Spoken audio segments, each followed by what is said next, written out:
I stopped the car, dimmed the lights, and waited. I checked the schedule.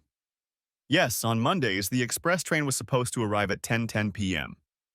I glanced at my watch. In less than 5 minutes, the final stage of my plan was about to begin. 5 minutes of waiting, 5 minutes to think everything through. It was the culmination of a week of planning, but the story began more than a year ago. The first time, I didn't think much of it. When you've been married for 22 years, you don't expect every time to be a marathon. Every now and then, there comes a moment when productivity goes beyond the norm.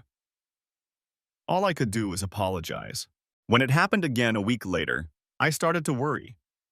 I didn't want to think that I was losing my ability to satisfy my wife, but losing her, even temporarily, at that moment was an absolute disaster. When our first child was born, our sex life went downhill. Erica always seemed too tired. At least that was her excuse. I would have been surprised if we managed to do it even once a month. It seemed like the baby took all her love, and there was none left for me.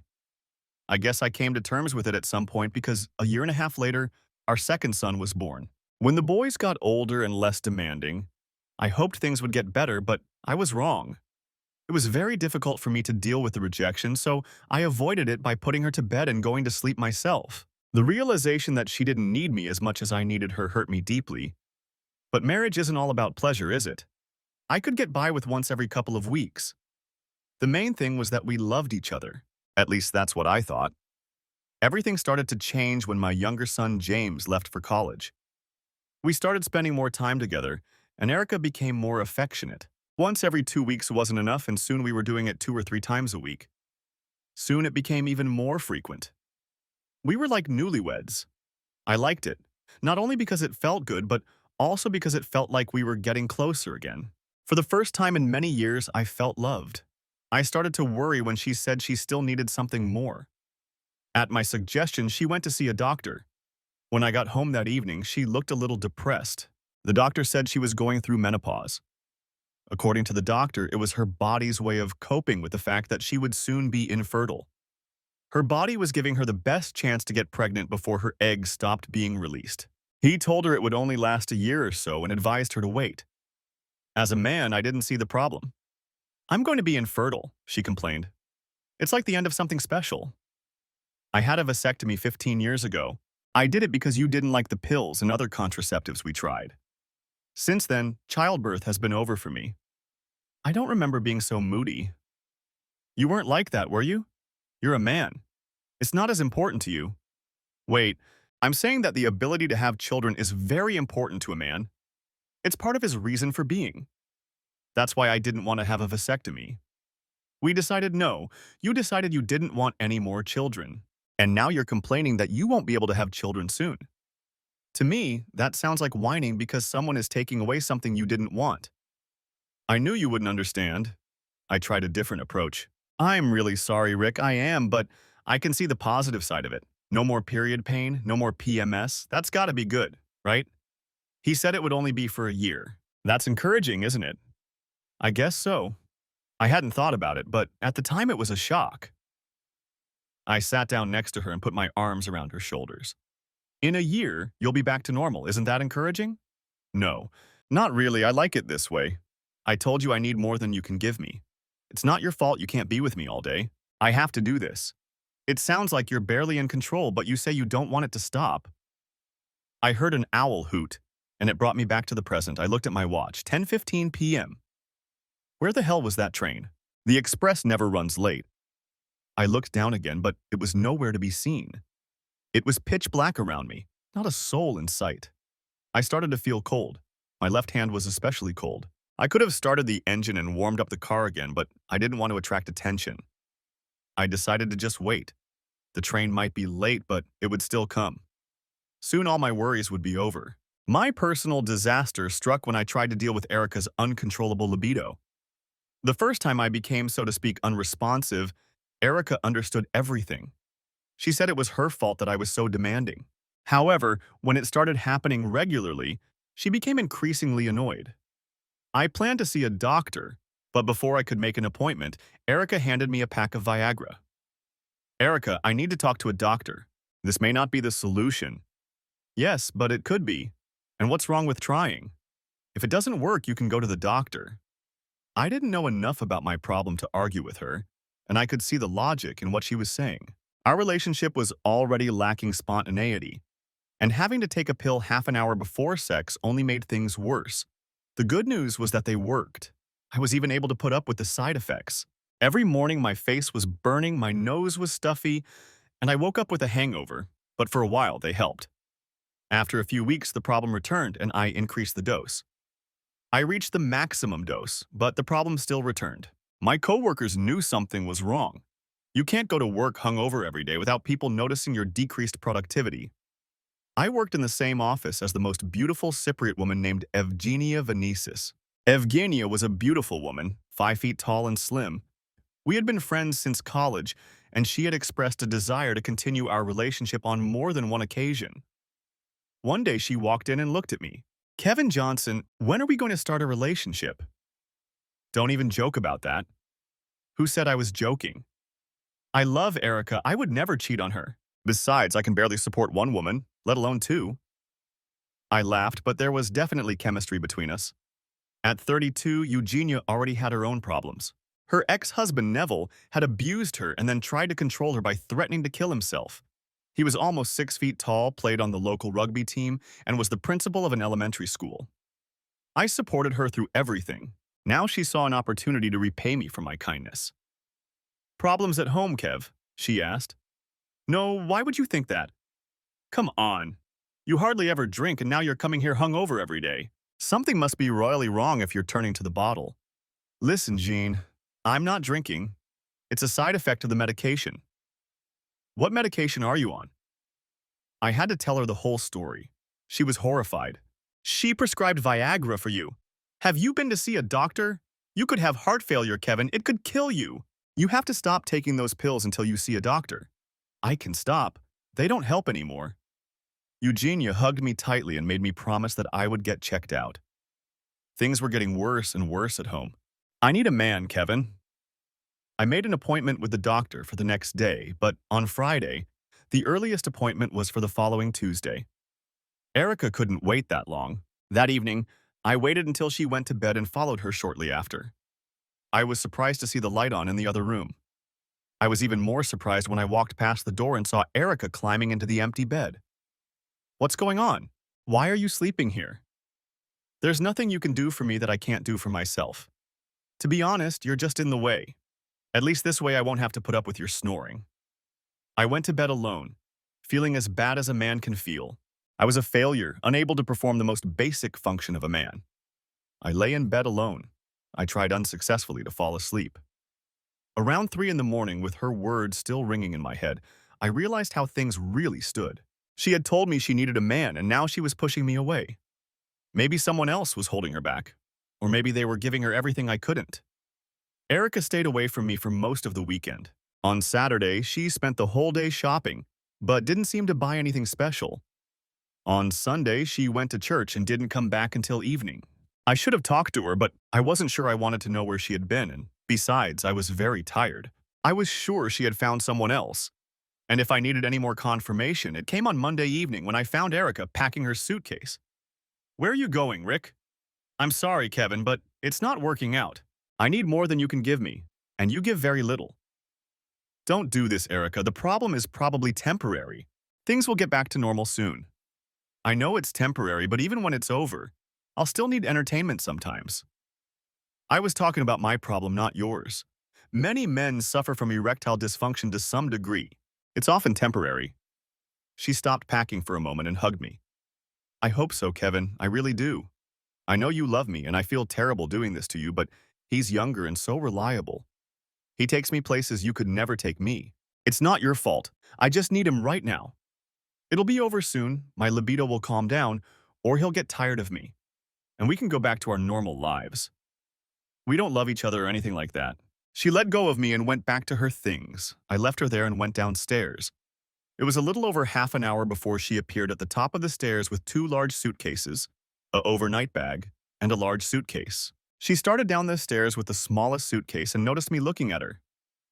"You wouldn't hurt me if you helped me." "Erica, I'm not going to help you leave this house. If you leave, it will be of your own free will." She went down the stairs and carried the small bag to the car. When she came back, she looked at me intently, hoping I would give in, but I didn't. She showed me how heavy the bags were and how difficult it was to carry them to the car. After carrying the last bag to the front door, she stopped and looked back at me.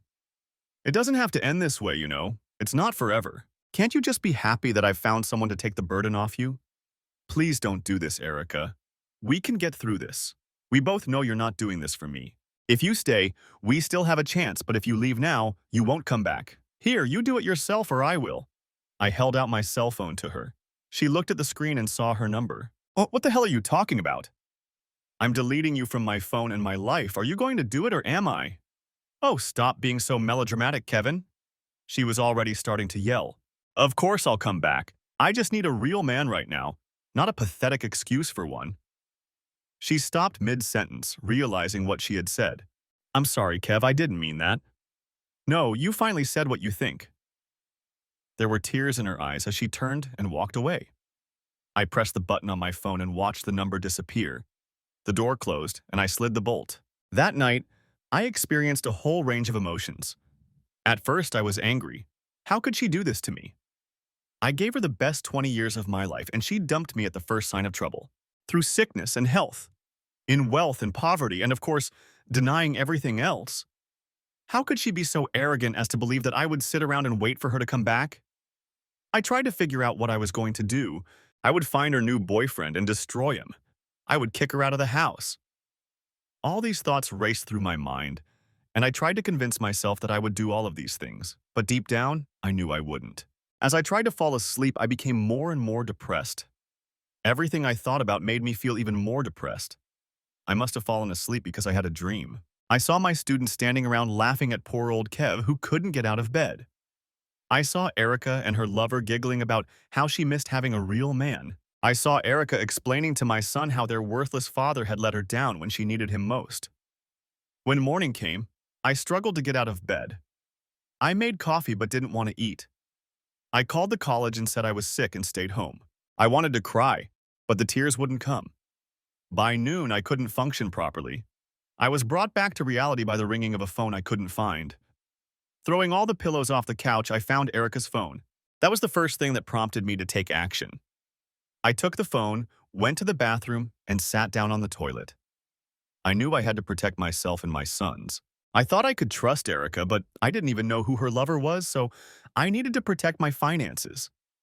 Of course, I had to go to the bank. The bank employees were surprisingly helpful. On their advice, I opened a checking account in my name and deposited enough money to cover a month's expenses. Then I removed my name from the joint account we had always used. I emptied our savings account. Erica and her boyfriend could have a good time, but they weren't going to do it at my expense. When I got home, I called the insurance company that handled my life insurance. I was surprised at how easy it was to change the beneficiary from Erica to equal shares for my sons.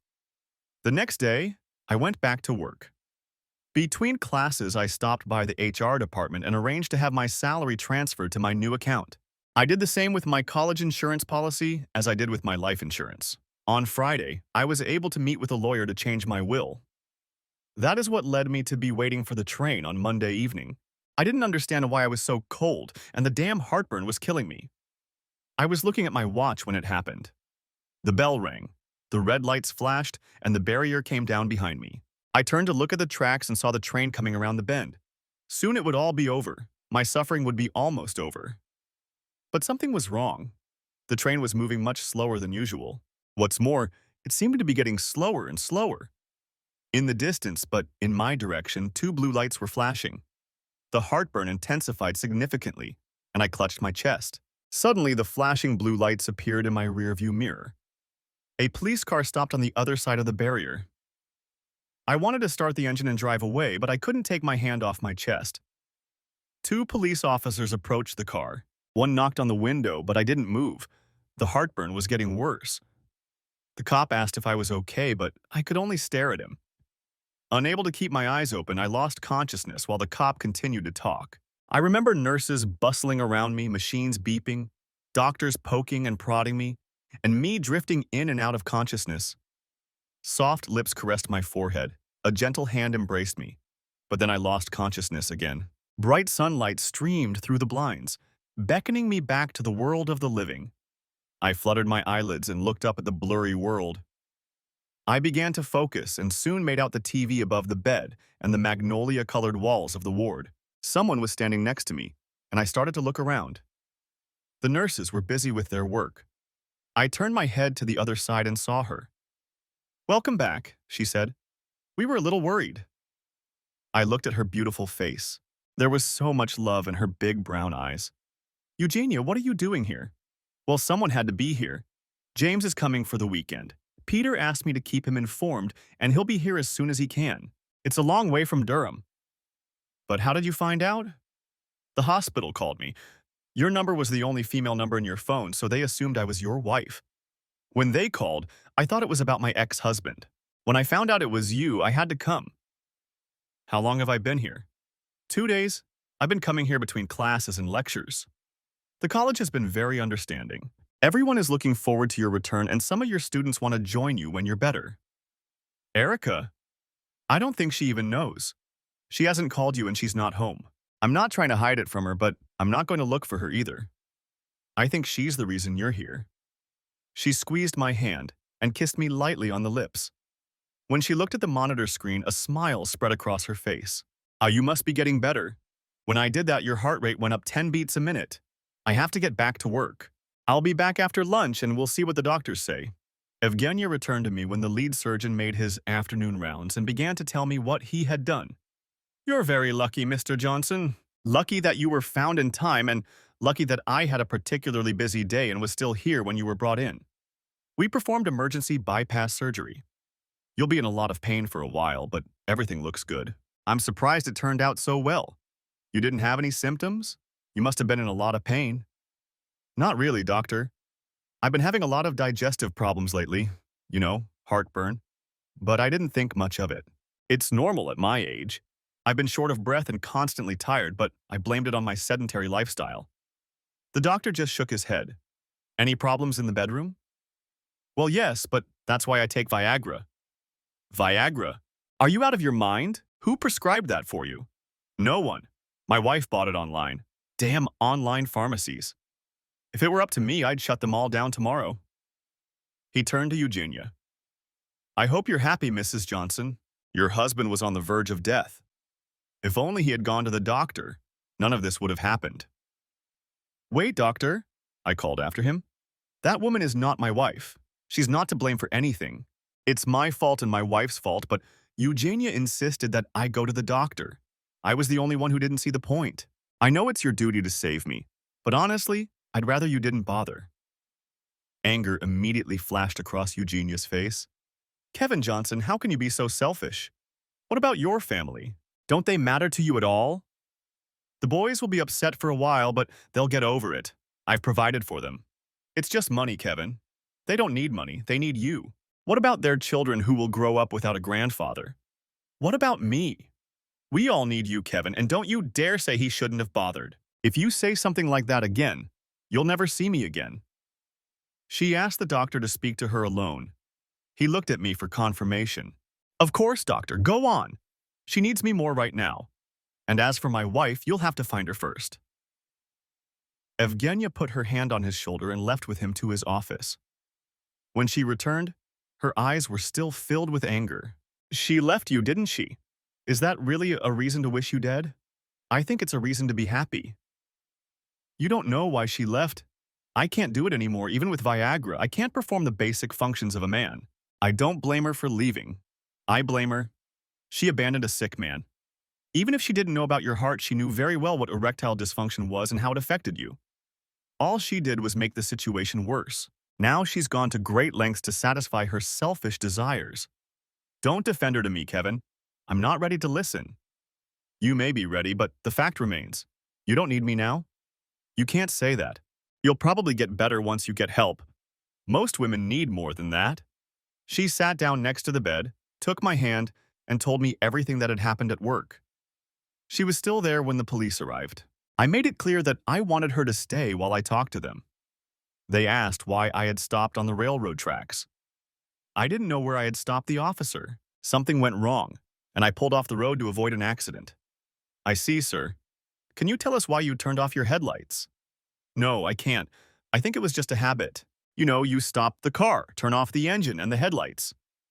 You understand, of course, sir, that we have to report this to the authorities who issued your license. You'll need a doctor's note before you can get back behind the wheel. I understand, officer. I think I was very lucky. Please thank the guys who found me. All right, sir, we will. Now you should get some rest. They turned to leave, but I remembered something I needed to ask. Oh, officers, can you tell me what happened to my car? It's at the police station, sir. You'll need to pay for the towing, and then you can pick it up. If that's all, we won't bother you anymore. I turned to Eugenia. She had her hands over her eyes, and I could hear her sobbing. When I reached out to her, she pulled away. You really were going to do it, weren't you? You're a stupid, stupid man. You sat there waiting to be hit by a speeding train. Why, Kevin? Why? Because of the boys. If it had been an accident, they would have gotten a lot more insurance money. Don't talk about it so lightly. You tried to kill yourself. I'm sorry, I just can't deal with this. With tears in her eyes, she ran out of the room, nearly colliding with the concierge and his dinner cart. Evgenia didn't come back that evening. In fact, she didn't return until the following afternoon. When she finally showed up, she gave me a smile that could have melted a glacier. Don't think I've forgiven you for driving yourself into that state without talking to me. I thought we were friends. I'm sorry, Jean, I really couldn't think straight then. You're my best friend. I should have talked to you. Is that all I am to you, Kevin? A friend? Right now, Jean, you're my best friend. I can't say more than that. I'm just confused because I still consider myself a married man. Married? You still consider yourself married to her after she dumped you?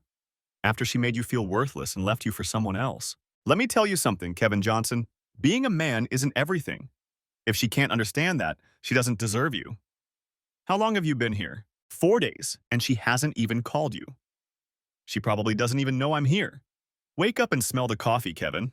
If she cared about you, she would have called your house. And when she couldn't get through, she would have called your cell. If she wasn't such a selfish bitch, she would have known. Maybe flushing her cell phone down the toilet didn't help. It didn't help. I'm afraid it did. It was the day after she left. He called, and when I found it under the cushions on the sofa, I flushed it down the toilet. I think she came back to look for it. Someone cleaned the house last Wednesday. Tears filled her eyes, and when she started laughing, they ran down her cheeks. I'm sorry, Kevin, but that's so funny. If she's anything like me, her whole life is in that phone. Dates, birthdays, phone book, everything will go down the toilet. You're a really evil person. She stood up and started to leave. I'm going home. College won't excuse you for not being ready just because you're in the hospital. I'll be back tomorrow. Think about what I said. I watched her walk away in her high heels. The guy in the next bed looked at me. If my wife shook her ass like that, I'd have a heart attack too, buddy. No wonder you're here. She's not my wife, just my girlfriend. Don't bullshit me. If she's just a friend, then I'm a monkey. I saw the way she looked at you. I wish she looked at me like that. Take it from someone who's been there. She wants to be more than just friends. And if you don't do something about it, you're going to end up a bigger fool than I thought you were. I thought about Eugenia. Like most men, I found her attractive. I liked her as a person. She was funny, sometimes a little irritable, but always entertaining. Was I in love with her? I didn't know. We only knew each other through work. There was a time when I helped her deal with her ex-husband, but that was 2 years ago. Back then, I was closer than ever to becoming part of her personal life. Now it seemed like she wanted to be part of mine. The next day, my son Peter came to see me. He looked more than upset. What's going on, Dad? Where's Mom? I called home, but no one answered, and her cell phone went to voicemail. I don't know where she is. She didn't say where she was going, she just left. You mean she left you? What did you do? I told him almost the whole story, leaving out the part where I was waiting for the express train from Exeter at the station. He was shocked when it all came out. Damn, Dad, I knew you and Mom were doing this in the bedroom. I heard you talking at night during the summer holidays. I was proud of you. I thought it was great that you still loved each other so much. Peter, it's not what it looks like. We've been apart for a long time. I think you boys were what really kept us together. Things had started to improve over the last few months, and it brought us closer together again. I was hoping for a happy life together. It all went wrong when I started having problems in bed. Apparently, it was related to the illness that brought me here. That's when I realized she didn't need me. She needed any man who could do his job. Everything was fine while I was in demand, but as soon as I couldn't perform, she left. I don't believe that, Dad. Did you try to talk to her? If she knew you were sick, I'm sure she would have come. I can't talk to her. I don't know where she is. She hasn't been in touch. Cell phones are not allowed here because they interfere with the monitors. I turned mine on a couple of times, but the only missed calls were from you and David. I slowly steered the conversation toward Erica. I told him everything I could about my condition and assured him that I would be back to normal soon. Before he left, I made him promise not to tell Erica about my illness. No, Dad, she has a right to know. You can't expect me to hide this from her. All right, son, I agree with you. I won't ask you to lie to her. If she asks you about me, you can tell her, but only if she asks. I think that's fair. I get the impression you don't think she will ask. No, I don't think so. She can't ask without mentioning that she doesn't live with me. I think if she was going to do that, she would have done it already. Peter stayed with me until noon. When Eugenia came in, I introduced her as my colleague. Peter gave me a questioning look, but said nothing until she left us alone. Be honest with me, Dad. This woman Eugenia, does she have anything to do with Mom's care? No, I replied firmly. She's a friend and colleague, and she's been very supportive. She's the one who called you and James. When they brought me here, I wasn't able to tell them anything. Her number was the only woman's number in my phone. The hospital thought she was my wife and called her. She's been doing everything for me since then. She's been a great help. But if you think she's come between me and your mother, you're wrong. Now try to behave like the gentleman I raised you to be. When Eugenia returned, Peter was a little warmer toward her. Eugenia seemed pleased with the change in his attitude. He thanked her before leaving, and she kissed him on the cheek. She stayed with me until evening, then left to prepare for class. Over the next week, I underwent several tests, and eventually all the monitoring equipment was removed. When the surgeon came to see me, I was a different man. I thanked him for the excellent work he had done to save my life. Are you feeling better, Mr. Johnson? I have some news that may cheer you up. Our tests show that you have a testosterone deficiency. This is not uncommon in men your age. The good news is that it's easily treatable. I can't promise anything, but combined with your heart condition, it explains your problems in the bedroom.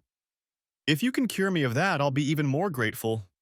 I told Eugenia about it when she came in that evening. She teased me, asking if everything was still working. She threatened to pull back the covers and check. When I woke up with an erection again in the morning, I stayed alone with her. She still spent several hours a day with me, insisted on talking to the doctors, and befriended all the nurses. I was a little surprised to discover that I had to solve the problem of the head nurse. Eugenia was so popular with the nursing staff that they told her things they shouldn't have told anyone but relatives. Do you understand my problem, Mr. Johnson? The entire staff can see that she cares about you, but they are not supposed to tell her what they do without your consent. Of course, if you gave your permission, it would solve a lot of problems for me. First of all, nurse, call me Kevin. That's what everyone calls me. Do you need me to sign something, or is my verbal consent enough? Oh no, you don't need to sign anything if you agree to tell her everything. Well, sister, I would like you to treat Miss Venices the same way you treat my wife. Would that solve your problem? Yes, that would indeed solve the problem, thank you. I stayed there for 10 days, and the pain from the surgery began to subside. The doctor gave me what seemed like good news, but left me with a problem. I was healthy enough to go home, provided there was someone there who could take care of me. The problem was that I had no one. I didn't know what to do, lie and go home or tell the truth and stay in the hospital. When Eugenia came to see me that evening, I discussed the matter with her. The doctor said that tomorrow, when they remove the stitches, I can go home. The problem is that I'll have to tell them that someone will be looking after me, and I don't like to lie. Then don't lie. But that means... She reached out and put her finger to my lips before asking the question that many men would give anything to hear. Kevin, how would you feel if I moved in with you for a while? Jean, you know I can't have any stress, right? She slapped my hand. Of course I know, that's why I asked. The doctor said you can go home, but only if someone looks after you. I want to be that someone if you'll let me. Can you handle all the healthy Mediterranean food and me waiting around for you? I laughed. Well, if it means you'll leave here, I'm sure I can. Good, because if everything's okay, they'll take the stitches out tomorrow and I'll take you home.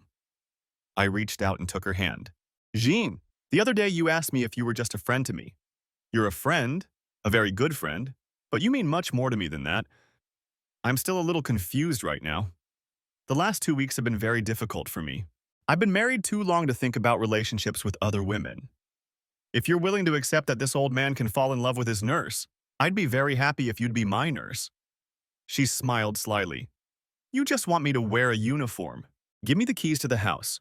If you're leaving tomorrow, I need to get ready and buy a nurse's uniform. She held out her hand while I rummaged through the cabinet and finally found the house keys. Now behave yourself. I'll pick you up tomorrow afternoon. The next morning, I got out of bed and managed to get fully dressed before breakfast. I shaved and tried to look as smart and neat as possible. The nurses were impressed and paid me compliments. Before the doctor's rounds, I had another electrocardiogram, which the doctor studied before turning his attention to me. He looked at my scar, listened to my chest, and gave me the good news. So, Mr. Johnson, are we still optimistic? Of course, doctor. I can't wait to get home.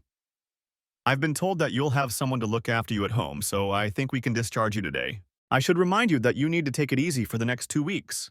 After that, we'll start with some light exercises and move on to a fitness program in a couple of months. He shook my hand and wished me well. Come on, Mr. Johnson, the nurse is ready to take you home. The ride home was, to say the least, amusing. We sat on the couch and watched TV. When it was time for bed, she helped me up the stairs. When we entered my bedroom, she said, "Good night. Oh, and Jean, thank you for being so... Go to bed, Mr. Johnson, until the nurse decides she knows better." As the sun began to shine into my bedroom, I felt some movement on the bed next to me. I opened my eyes, looked up, and saw a woman sitting on the bed next to me. When I was fully awake, I realized it was Eugenia sitting next to me. "Good morning, sleepyhead. Time to wake up and smell the coffee. To make it easier for you, I made it, so sit down and enjoy." I got up and took the cup of coffee she offered me. One of the things I really missed in the hospital was a cup of good coffee. It's actually not bad. I was expecting Greek coffee, full of sugar and dirt at the bottom. I've been working with you for 6 years. I think I know what kind of coffee you like. She put down the cup and turned to me. She ran her finger over the scar. It's healing well, but it still looks a little inflamed. After breakfast, she kissed me quickly. In the morning, I typed an email and was about to make lunch when the doorbell rang. I opened the door and saw Alan and Daniel, 2 of my best students, standing on the doorstep with 2 boxes of pizza. "Pizza delivery," they exclaimed when I looked at them in surprise. "Come on, Kev, let's make some coffee and have lunch." I filled the coffee maker, turned it on, and the 3 of us sat down at the table, eating slices of pizza. "Eugenia asked us not to tell you anything," Daniel told me. "Yeah, you're hiding something from us, Kev," Alan chimed in. "You two have something going on, don't you?" "Come on, guys, gentlemen don't discuss such things." "Then we'll take that as a yes," Alan laughed. "Hey, you're talking about your professor. Show some respect." "Yeah, but that doesn't stop her from being beautiful, does it?" I changed the subject, asked who was teaching my classes, and inquired how they were going. They weren't impressed. The college had hired a temporary substitute, and the students were unhappy with his level of knowledge. He didn't seem to care about keeping up with new developments and only knew textbook solutions to any problem. My more advanced students were used to thinking for themselves. We had a saying, "The right solution is the one that works." I decided to talk to the department chair and suggest that he assign and grade the assignments. It was unacceptable to me that my students could be punished for knowing too much. "Kev," Daniel said, "you don't mind if we drop in on your informal classes from time to time? We'll bring lunch and beer." "Why not, Dan? It would be the perfect job. I'd only be teaching students who really want to learn, and they'd be coming to me. What could be wrong with that?" "Well, the fact that I won't be getting paid is a bit of a problem." "Oh, but you will. I'm on sick leave, so I'm getting my full salary." "Can I bring a few more people next time?" So I became responsible for the informal college admissions process. For 2 weeks, I was busy 3 days a week. Eugenia wasn't too happy when girls from the IT class started coming to see me. I was at home all day, so I didn't use my cell phone and left it turned off. On Gina's advice, I turned on the answering machine. She didn't want me to rush to the phone and find out that it was the marketing department calling. Peter and James knew that as soon as they started talking, I would answer. However, 1 or 2 people just grumbled in frustration or tried to talk to the answering machine. In the evening, after the boys had left, She made me a delicious carbonara, and after dinner we cuddled on the sofa. When I went to bed, she walked me to the bedroom door. The temptation was too great for me. Do you want to come in tonight? Oh, Kevin, you say such romantic things. I understand that means no. Are you kidding? I've been waiting for an invitation like this for a long time. She took me by the hand and led me to my room. It doesn't take a vivid imagination to guess what happened next. The next morning, I was awakened by the sound of a knife hitting a cutting board coming from the kitchen. Soon, Eugenia appeared in front of me with 2 cups of coffee in her hands. She sat down next to me. I've been in love with you since we started working together. I fell in love with you when you helped me move all my things out of the house where I lived with Neville. I thought I was going to die when he started threatening you, but you stood between us and told him to act like a man, not a child. He was much bigger than you and very strong, but you didn't give up, and he backed off. He didn't dare hit me. He would have lost his job and never been able to work in education again if he had been convicted of assault. Most men would have backed down, but not you. You ignored all the insults and accusations and told him to speak up if we had taken anything that didn't belong to us. Yes, but weren't you surprised when he pointed at you and said, "She's my wife, you have no right to take her away"? I was struck by your response. My heart raced and I knew I wanted you. I don't remember that moment. What was so special about what I said? You just stopped, looked him straight in the eye and said, "No, she was your wife, but now she's no longer yours." If you really think of your wife as a thing, like a car or a coffee table, then you shouldn't have married her. I knew right away that you were the man I needed. Smart, kind, loyal, brave, more than handsome, and respectful of women for their dignity. You're a little overweight, but I'll fix that. The only downside was that you were already married. We went down to breakfast and I understood what was going on. Eugenia had prepared a fresh fruit salad with Greek yogurt. I looked at it with some surprise. She realized that I wasn't used to starting my day this way.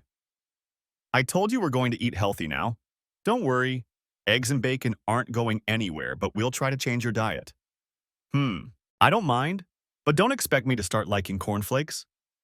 Then write me a list of things you don't like and I'll make a menu based on that. We sat down and enjoyed our breakfast. When I added a piece of toast, it was very tasty. While we were drinking coffee, I returned to the conversation we had been having in bed. So if Erica hadn't left me, would you still be waiting? I think so. I knew something wasn't right at home. You never said anything, but all our conversations told me that you weren't getting what you wanted out of your marriage. It was only a matter of time before the cracks started to show. And all this time, I didn't even notice.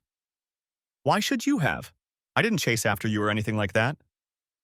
She stood up and cleared the dishes. Well, one of us has to go to work, so I'm going to go. I reached out, took her hand, and kissed it. Thank you, Jean. Thank you for everything. She smiled at me, kissed me, and left. When it was time to go back for my checkup, she took the day off and went with me. I went through a whole series of tests, including the mandatory EKG. They put me on a treadmill for 10 minutes and then ran all the tests again. And all that before I even got to see the consultant. When I finally got to him, he held out his hand, and I shook it. Everything okay, Mr. Johnson? Yes, thank you, doctor. And nothing else hurts? No, everything's fine. I feel better than I have in a long time. What about that other little problem? Any improvement? The problems in the bedroom seem to be a thing of the past. Well, I'm very glad to hear that. Your test results are very encouraging. We can wait another 2 months before I see you again. In the meantime, I've made an appointment for you with a physical therapist. He'll put you on an exercise program, and we need to make sure you don't need to come back to see us anytime soon. I was relieved when the physical therapist didn't advise me to go to the gym. I couldn't stand all those competitive stretching exercises. A rather nice woman suggested I start with daily brisk walks. Cycling and swimming were also recommended. I could see that Eugenia really wanted to ask a question. When she finally did, she confused both me and the physical therapist. What about sex? She asked. The poor girl blushed and coughed. Well, it's good exercise, she said, recovering. If your heart beats for 5 minutes or more, leave that to me. I'll make his heart beat. The girl smiled at her. Yes, I'm sure you will. As we left the hospital, Evgenia hugged me around the waist and pulled me close. See, she said, I'll be so good to you. The weeks that followed my visit to the hospital were some of the happiest of my life. Eugenia picked up my car from the police, and after receiving a letter from the doctor, I got my license back. Getting my car back was more of a consolation, as I started leaving it in the garage much more often than before. I don't know exactly when it happened, but after a few weeks I started looking at the clock, waiting for Evgenia to come home. In the evenings, we went out for walks instead of sitting in front of the TV. On Saturday mornings, we went swimming. It was one of the activities I had always enjoyed. Erica always hated swimming. She was afraid of getting her head underwater. I stopped going because, like many other things, it wasn't as much fun on my own. Evgenia was the complete opposite. She wasn't afraid of anything. She loved being in the water and couldn't wait for me to surface so she could splash me. See, I told you. I told you I'd make you love me. She was right. She got her way. I understood why I couldn't wait for her to come home. I felt better than I had in years. Her smile warmed me. It had been so long since I had felt love. But on that Saturday morning in the pool, I realized I was in love. With new love, a private college that took up all my time, and a new level of physical fitness, I was on top of the world. Soon the boys would be home for the summer, and I was busy getting the house ready for their arrival. On Friday afternoon, I was busy decorating the house. I had just finished applying glossy paint to the wood paneling when I heard someone trying to open the front door. I stood up, dipped my brush in white spirit, and returned to the door. When I opened the door, she started yelling. "Hi, Rick. What brings you here?"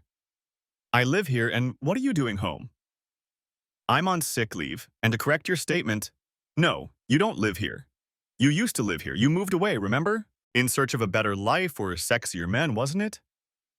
If you're going to be rude, I'll come back later and let you in." "You can't with those keys. I changed the lock." "What did you do? Why did you do that?" "I told you I'd be back. And I told you that if you walked out that door, you weren't coming back in. I thought that was clear enough." "Kevin, please. Let's go inside and talk." I opened the door wide, and she picked up her suitcase. I started to close the door. "The suitcase stays here. You can come in, but you can't leave." When she came in, tears welled up in her eyes. We went into the dining room, and I offered her a seat. When I sat down, the coffee maker was already bubbling. "So, Erica, what did you want?" "I came home. The doctor was right. I had a low sex drive, and now I can deal with it." "That should calm whoever you were going to meet." Tears streamed down her cheeks, smearing the black mascara. I realized for the first time that she had tried very hard to look good for this meeting. I poured the coffee, brought her a cup, and sat down across from her again. She wiped her eyes with a napkin. "Why are you doing this, Kevin? This isn't like you. I hurt you, and I'm deeply sorry for that. If I had been thinking clearly, I would never have done it, but my hormones got the better of me. I love you, I know you love me. Let's just try to forget about this, okay? You're wrong on both counts. You don't love me. Maybe you did once, but not for long. As for my love for you, I loved you. I really did." I unbuttoned my shirt, exposing the scar on my chest. They cut open my heart, and all my love for you spilled out. She raised her hand to her mouth. "What happened? Why didn't anyone tell me about this?" "I told you what happened. They cut open my chest and brought me back from the dead. I'm sure the hospital wanted to call you, but we didn't know where you were. If you had called here, I would have told you. Admit it, Rick. You were too busy to care about me." "No, that's not how it was. I lost my cell phone, and when I got a new one, all I had was this damn answering machine. Your cell phone is always off, and the girl at the college said she wouldn't answer your calls. And I thought you were just distracted by some idiot." "Stop it, Kevin. You're talking dirty. You could have at least told the boys. You don't think they had a right to know you were sick, do you?" "Evgenia told them. Peter even came to visit me in the hospital." "Then why didn't they tell me? I would have come if I had known." "I asked them not to tell you unless you asked about me. I guess you didn't tell me." "I couldn't. I didn't want them to know what I'd done." "Well, they know I told Peter everything, and James called me to ask about it." "I don't believe you. I don't believe you told them everything. What about your little problem? Did you tell them about that?" "I told them everything, even that I'm a pathetic loser." No, they'll hate me. How can I look them in the eye when they come home?" "That's not a problem because you won't be here." I heard the sound of a key in the lock, got up and went out into the hallway. The door opened and Eugenia came in. Seeing me at the dining room door, she ran down the hallway, jumped up, and wrapped her arms and legs around my neck. "I missed you. Did you miss me? Of course, but we have to behave ourselves. We have a guest. She looked around the dining room. She's not a guest, she's your wife. Erica sat with her mouth open, struggling to contain her surprise. Evgenia took her legs off the bed and stood up, hugging me while Erica recovered.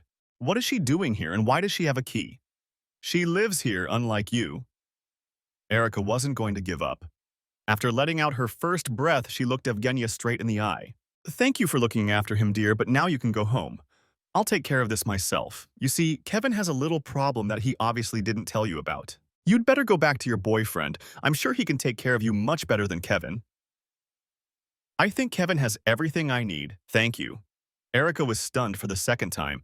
Eugenia just smiled at her. Well, I guess some girls can do that and some can't. I'm going upstairs to change.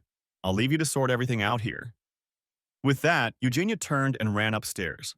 A surprised expression appeared on Erica's face. Are you completely recovered? I'm getting better, but my pants are better than I remember. So, as you can see, you don't belong here. But I love you, Kevin. Can't we go back to the way we were? I can be a better wife, I really can. It's too late, Rick. You couldn't love me and do what you did. Why don't you go back to Mr. Stiff Dick and let him make you happy? This triggered another bout of crying. This time, it was deep sobs and streams of tears. I brought her some tissues, and when the sobbing subsided, she wiped her eyes.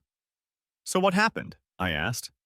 Surely Miss Stefik would be happy to have his friend back. Erica sat down, shaking her head. I can't go back. His wife is coming home. But he's married. What made you do it, Rick? What made you sleep with a married man while his wife was away? She began to cry again. I didn't know. He told me she had left him, but now I know she's in New York on an internship. She's coming home on Wednesday. I was so stupid and now I've lost everything. Not everything.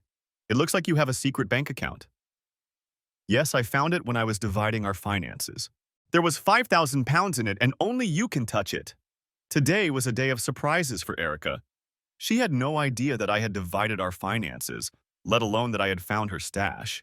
I was saving the money for our 25th anniversary. I wanted to take you on the trip of a lifetime. Well, that's not going to happen now, so maybe you should use some of that money for a deposit on an apartment. You have a good job, so you shouldn't have any trouble finding somewhere to live. Here's another problem. I lost my job. One of the trustees walked in and caught us in my office. They considered it a serious breach of discipline and fired me. The fact that Ron was one of the parents only made the situation worse. My God, Rick, it's us men who think with our little heads. Let's get this straight. You lost your job, Stiff Dick fired you, and you decided to come back to me. No, I planned to come back to be with the boys when they came home. Well, that's not going to happen now. Why? Don't do this to me, Kevin. They're my boys. You can't forbid me from seeing them. I'm not trying to forbid you from seeing them. You can see them whenever you want, just not here. You don't belong here. You made your choice, Rick, and you ran away to Stiff Dick. But this is my home, too. You can't kick me out. I didn't kick you out. You left of your own accord. There's just no place for you here, at least not for the next week. But I have nowhere to go. I thought for a moment. I couldn't throw her out on the street, could I? How could I look James and Peter in the eye if I did that? Obviously, I had to do something. I'll tell you what, Rick. You can stay for 6 days. You can sleep in Peter's room. In those 6 days, you'll find a place to live. And you'll move there.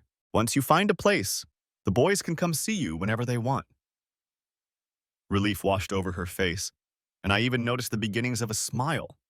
But it disappeared when I made my next suggestion. Under no circumstances give him the keys.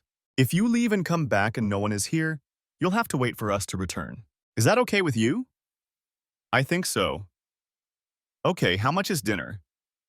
I told her how much I had offered Erica, but I shouldn't have bothered asking. She had heard everything. She started cooking a delicious moussaka. Even Erica praised her cooking skills. After dinner, I took Erica's bag to Peter's room and left her to unpack. When our usual routine was disrupted, Eugenia and I settled down on the sofa and started watching TV. Erica came downstairs, but after a while decided to go to her room.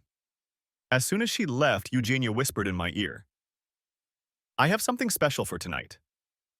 What is it? I understood, took her by the hand, and led her to the bedroom. There we got down to business and fell asleep after a while. When I woke up the next morning, I headed to the bathroom.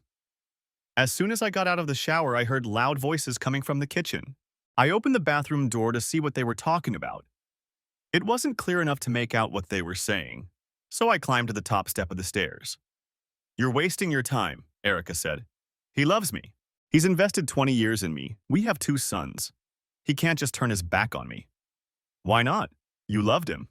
"Ah," I said to myself when I heard that. Evgenia really knew how to hit where it hurt. "It was just a moment of emotion. He'll forgive me. And when he does, you'll be history." "Why do you think he'll forgive you? You left him when he needed you most." "He'll forgive me because he loves me." I had already reached the bottom of the stairs when I heard a slap. When I entered the kitchen, still wet with sweat, Erica jumped out. I grabbed her by the arm. "What the hell is going on?" She didn't answer, just pulled her hand away and ran upstairs. I went into the kitchen and saw Eugenia rubbing her cheek. When she came up to me, tears welled up in her eyes. "Is it true what she said? Will you forgive her and take her back?" "Yes and no." "What kind of answer is that?" I pulled her close to me and her robe became wet. I lifted her chin and kissed her gently. "Right now, I'm very angry with her, but I know that will pass with time. So yes, I can forgive her." Hate is such a negative emotion. However, forgiveness should not be confused with forgetting. I'll never forget what she did, and that means there's no going back. I gave her a week, and that's all she's getting. "If you want eggs and bacon, please. Evgenia and I will have fruit, yogurt, and toast." She froze and put down the frying pan. "I can't believe it. You've never turned down a fried breakfast." "Yes, but a lot has changed. I like the idea of staying alive better." "Listen, I'm sorry about yesterday. I was a little upset after your speech last night. You didn't have to rub it in my face. I really don't understand what you're talking about." "Of course you do. All that yelling last night. You can't tell me that's okay. Eugenia is pretty loud, but maybe she was a little louder than usual last night, but that doesn't matter. Your behavior this morning was outrageous and I won't tolerate it. No matter how loud she screams, if you raise your hand to her again, your feet won't touch the ground when you walk out that door. As long as you live in this house, you will treat her with respect." "She's not your age, Kevin. How old is she? 30? She wants a family and you can't give her that." "She knows everything. And if we decide we want a family, I'll get a vasectomy." Evgenia returned, and we had a very peaceful breakfast, after which I reminded Erica that she needed to start looking for a place to live. "You can't do that, Kevin. This house belongs to me as much as it does to you, and you can't kick me out. You want half the house? Divorce me. It's not a problem. I had a financial check done as soon as I got out of the hospital. That's how I found out about your secret account. You can have half of what we had at the time. All you have to do is divorce me." "I can't do that. I don't believe in divorce. We promised each other we'd be together until we died. You also promised you'd belong only to me. You didn't have a problem with that. If you want a divorce, then let's get a divorce. I'm definitely not paying for it. You'll have to go against your so-called principles. Please don't do this to me, Kevin. I've already made up my mind. If you want your half, divorce me. In the meantime, you need somewhere to live." Of course, she didn't start looking for an apartment right away. It was already Wednesday, and she still hadn't found anything suitable. All the offers were too expensive, too far from the city, or just not right. She stalled for time, trying to find a reason to stay in the house until the boys came home. I wasn't surprised, and on Wednesday afternoon we looked at an apartment that was just right for her budget. She said she liked it, but she couldn't afford the deposit and to furnish the place. I didn't tell her that it was Evgenia's apartment, which we had specifically decided to rent. As soon as Erica came up with reasons to turn it down, I changed the rules of the game. I called Evgenia and pretended I was negotiating. In the end, we even took some of the furniture there, including Evgenia's bed. On Thursday evening, we moved Erica's things to Evgenia's old apartment. On Friday afternoon, Peter came home first. He hugged me when he walked in the door, then kissed Evgenia on the cheek. "Any news about Mom?" "Yes, she was sleeping in your room until yesterday." "She came home? After everything she did to you? She just came back?" "Yes, and she expected me to act as if nothing had happened. She didn't expect me to tell you. She expected me to act as if everything was fine. You know, Dad, I find it hard to believe that this is the same woman who raised me. How could she change so much?" "From what you're saying, she hasn't changed. Her world still revolves around you and James. She has a problem with me. To be honest, my wants and needs haven't mattered to her for many years. And I didn't notice. I started giving in to her because I loved her very much. Then I did it to ensure a peaceful life for myself. I didn't want you to grow up fighting with your parents, so I turned a blind eye to everything and let her do as she pleased. Now I realize that I gradually destroyed what little respect she still had for me. Peter hugged me again. There were tears in his eyes. I'm so proud of you, Dad, of both of us, James and me. But you did everything wrong. We saw what was happening. We wanted you to fight and get what you wanted, but you didn't. I was addicted. I loved her and you guys so much that I would have given anything to keep what I had. Like a drug addict, I had to hit rock bottom to force myself to change. I definitely hit rock bottom, and once I was there, the only way back was without your mother. James came home the next day. I was waiting for a call asking me to pick him up from the station. This time, a pretty girl in an old Vauxhall Nova gave him a lift. I opened the door and hugged him. His first words surprised me. Evgenia came out to greet him. She stood on tiptoe and could barely kiss him on the cheek. Hi, James. It's so nice to finally meet you. James took a step back from her. So you must be the Greek whore my mom told me about. James, I exclaimed, you seem to have forgotten your manners. Go learn some. He turned to me, and a smile slowly spread across his face. I'm sorry, Dad. Mom called me last night and said you kicked her out and replaced her with some Greek whore. She said your heart attack was nonsense, nothing to worry about. I couldn't help but joke about it. He hugged Eugenia and kissed her on the cheek. Hello, Eugenia. It's nice to finally meet you. Thank you so much for taking care of my father. He looked at me and studied my face intently. That wasn't funny, was it? I'm sorry, Dad. No, James, it wasn't funny, but it made me think. I want you both to go and visit your mother. You may not agree with what she's been doing lately, but she's still your mother. She did a tremendous job raising you for over 20 years. They spent the first week with me and then started their summer jobs. I know they visited their mother at least once. Once they started working, I rarely saw them. They were mostly out and about, but they assured me they were seeing Erica once a week. Evgenia and I took a short vacation. 3 weeks in Cyprus, of course. I met the whole family, and I mean the whole family. Uncles and aunts, grandparents, cousins. They threw 2 parties in our honor, and I had to learn how to dance. Evgenia had a wonderful time as soon as she managed to stop her relatives' nagging questions about my marriage. At the farewell party, her father and brother took me aside. Both men patted me on the back, but the sudden change of subject caught me off guard. I love you, Kevin, her father said to me. I love you like a son. Janice loves you like a brother. My Evgenia loves you with a passion that you British will never understand. But I'll tell you one thing. If you hurt my girl, I'll kill you. Right, Janice? Janice nodded. Oh yes, we'll kill you, but not now. What about Neville? I asked. He hurt her. Here's what I'll tell you. If he ever comes to Cyprus, we'll kill him, her father said. My brother works for airport security. If he comes here, I'll find out. Giannis agreed. If we go to England, we'll find him and kill him. He patted me on the back again. Let's not talk about this anymore. Now let's dance, dance, dance. The bouzouki band struck up a tune I know only as Greek Zorba, and we returned to the dance floor. With our arms around each other's shoulders, we danced. One by one, all the other men joined us. That evening, as I was going to bed, I mentioned Evgenia's threats. She laughed. He's not going to kill you, it's just a figure of speech. When Cypriots say they're going to kill you, it means they're very angry with you. If everyone who said that killed everyone they threatened, there would be no one left alive. That calmed me down a little, but I still felt relieved when we got on the plane and flew home. When classes started in September, the doctors declared me fit for duty. Our appearance with Eugenia caused some confusion, but otherwise nothing much changed. In October, Peter and James returned to university. The house became quiet, except for the sounds of our lovemaking. I had been thinking about Erica almost constantly throughout the summer vacation, so I was surprised when she called me. What's up, Erica? I asked. Nothing serious. I wanted to talk to you. I found a job. That's great. What are you going to do? The same as before, working in a nursery. So what do you need from me? A recommendation or something? No, Kevin, it's nothing special. Just a job in Taunton. I'm going to move in with my sister until I get on my feet. Could you give me a ride to the station? Are you sure you don't want to take a taxi? I'll pay if you don't have enough. No, really, I'd like you to give me a ride if you can. It'll give us a chance to talk one last time. Okay, when? I can do Tuesday morning or Thursday afternoon. Okay, let's do Tuesday morning. Thanks, Kevin.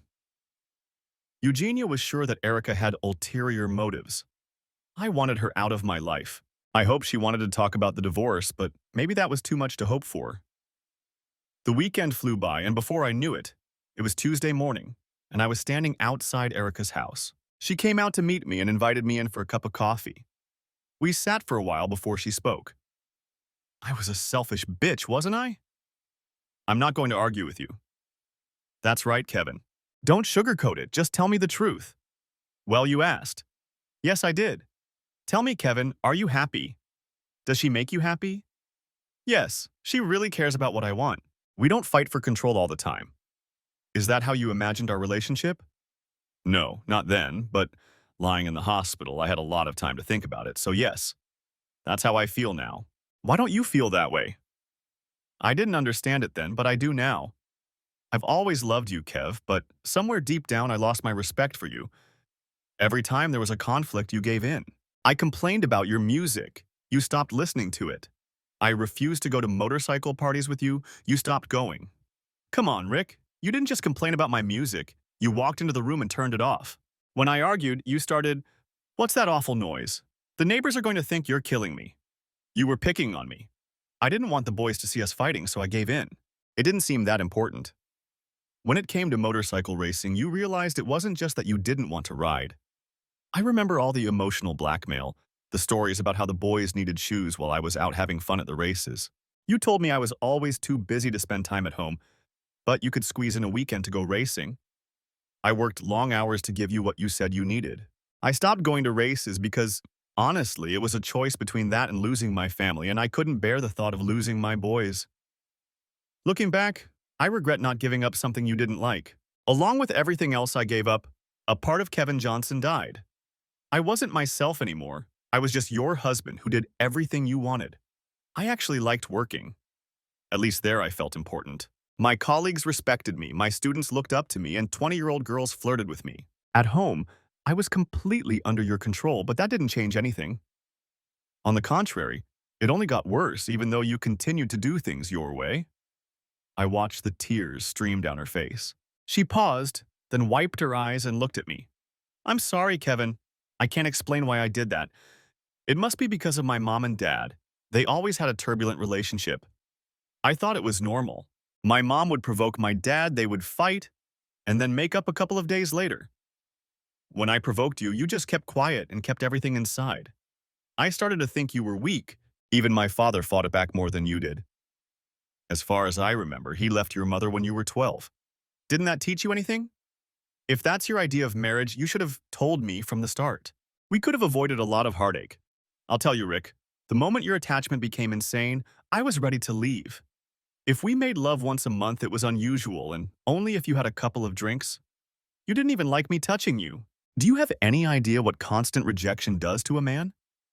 We were so distant from each other, and I could see the situation getting worse, but I supported you. I thought that when we were alone, things would either work out or we would have to break up. Everything changed when you suddenly became affectionate again. I really thought we had a chance. Soon I discovered that everything revolved around you again. You needed entertainment, and I was the most convenient source. She started crying again, and I sat silently while she gathered her strength. Finally, she managed to say a few words. I'm sorry, Kevin, I really am. I didn't realize how bad things were until I remembered how I treated you.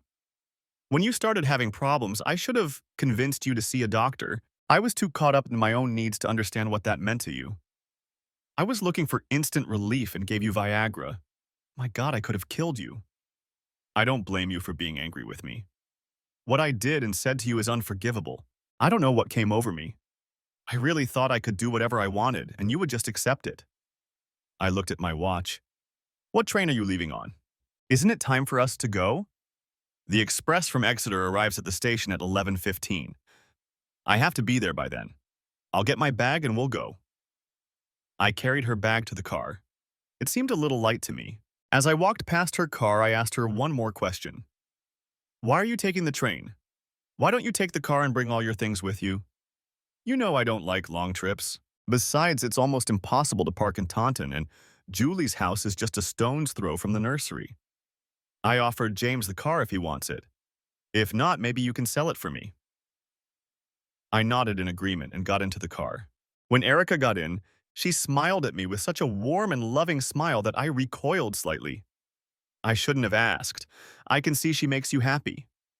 You have that sparkle back. The sparkle in your eyes that was there when I fell in love with you. I wondered what happened to it. I guess I just pushed it out of you over the years. I'm glad it's back. Rush hour was over and I quickly drove her to the station. I found a spot in the short-term parking lot and we sat in the car just looking at each other. It's too late for us, Kevin, isn't it? Yes, you've gone too far this time. There's no turning back. Why don't you just divorce me and get it over with? She stroked my cheek. I can't do that, Kevin, my love. I made a vow to be with you until death, and I'm not going to break it.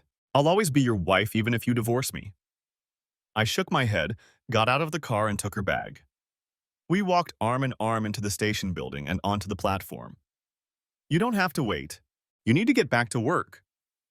I nodded and turned to leave, but she grabbed my arm.